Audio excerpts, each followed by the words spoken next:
started at a party, everyone was there. She had a couple pills on a little dare, but now she's missing class and she's dropping her pom-poms. Nobody knows where she is, not even her mom. Everybody thought she was the all-American girl.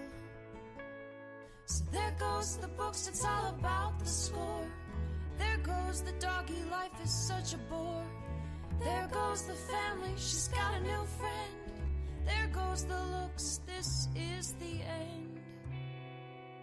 I guess she really was the all-American girl.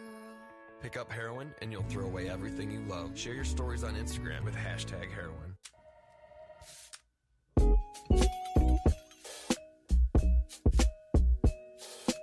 You don't like watered-down issues? Let us serve you the hard stuff. So come on, let's get back to Pastor C, MBZ, and the Chief. And we are back. The violence in some U.S. cities continues at a torrid pace in Chicago. At a torrid pace. I can't hear.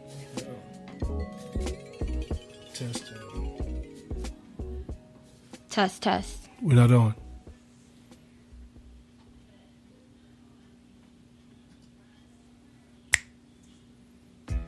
You're listening to Straight No Chaser, the only show to quench your talk radio thirst.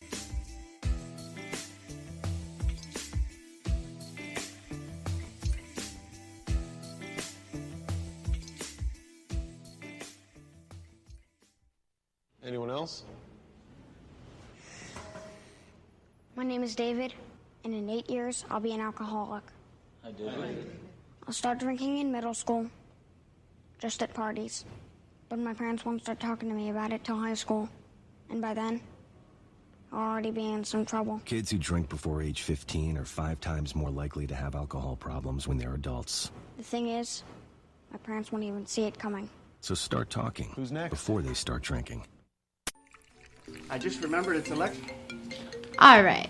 Thank you for bearing with us through our technical difficulties, but we're back. So, as I was saying before, the violence in some U.S. cities continues at a torrid pace.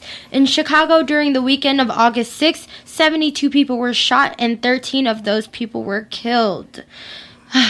Wow. During the weekend of August 20th, 52 were shot and 6 were killed. Labor Day weekend, 27 were shot, 4 were killed.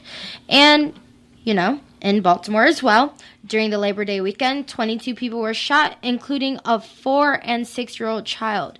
Now, Pastor C, you're a native Chicagoan. So what is going on in your city? Oh, Do you think this can be fixed? Like, y'all are wilding over there. MBZ, it is disheartening to see those statistics. I am a Chicago native. I've been in Chicago. I lived there all my life. But for the last 9 years, I've lived here in Las Vegas.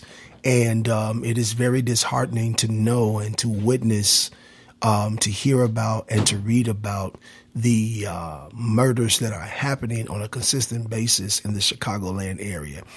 Can it be fixed? That is the mysterious question, because you have clergy who are uniting and they're having citywide prayer groups.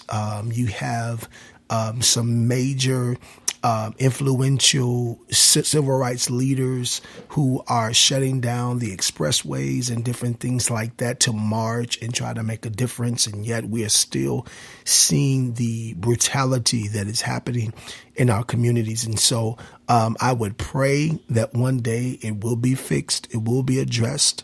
However, I just think that we really need to pray for the city of Chicago. It is very dear to my heart. I still have family there. I have cousins. I have nieces and nephews and brothers and sisters who live within the city, and we're praying for their safety as well. And so, to be able to answer, could it be fixed? I think that's above my pay grade. However, it is a strong desire of mine to see change happen in that city. Chief, what about you in Baltimore? Well, Baltimore has been fighting a hard fight for a couple of years. You know, they had over 300 homicides last year, and as of about a month ago, they were hovering right around 185.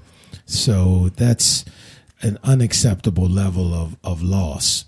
And when you have that much violence going on between two cities, and there are other cities in the United States, of course, that are having their own challenges, it tells me that there's some really deep-seated issues that are going on. Now, I don't know whether it's all socioeconomic, whether you have some underlying turf wars going on, or a combination of all the above.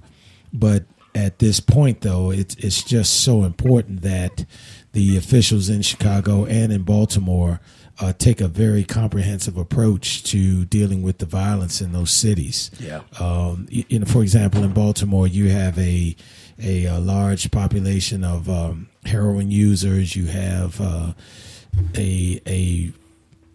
lot of challenges around employment, education, and when you put all those things in a bag and shake it up, you certainly have a recipe for chaos. Mm-hmm. And I think it's not just an issue that the police department is going to be able to deal with. I think this in both cities, this says that there are so many other issues that need to be addressed, whether it's you're looking at the achievement rates in the schools, the employment rates, the housing rates, just looking at the health of the overall community, and just looking at all those things and working through those issues simultaneously, because if you have any one of those issues that are sort of spiking out of control, you can have opportunities for unrest. Mm-hmm. And I just think that it's way past time to have a very comprehensive approach to dealing with the level of violence that's happening all across the country. I definitely agree. And I'm hoping that we see a turnaround here real soon in our political system, in our schools, and even in the violence in the cities that we have witnessed, those cities that we are that we care about and are very dear to our hearts. Well, listen, we've covered some critical issues today. However, I don't believe that we've even scratched the surface.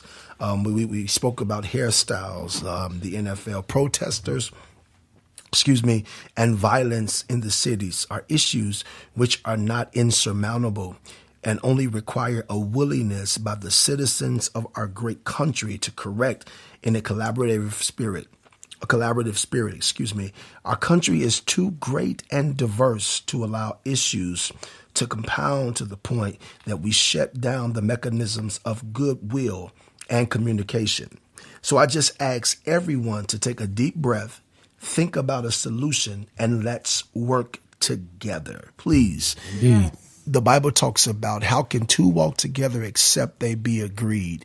And if we can agree, we can really begin to see some change happen in the cities, the communities, and in this nation that we do love.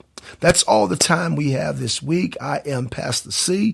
Thank you, Ambezi. Thank you to the Chief. And as always, guys, we thank you for allowing us to give it to you straight. No chaser. Have a good evening. Thank you for listening to Straight No Chaser.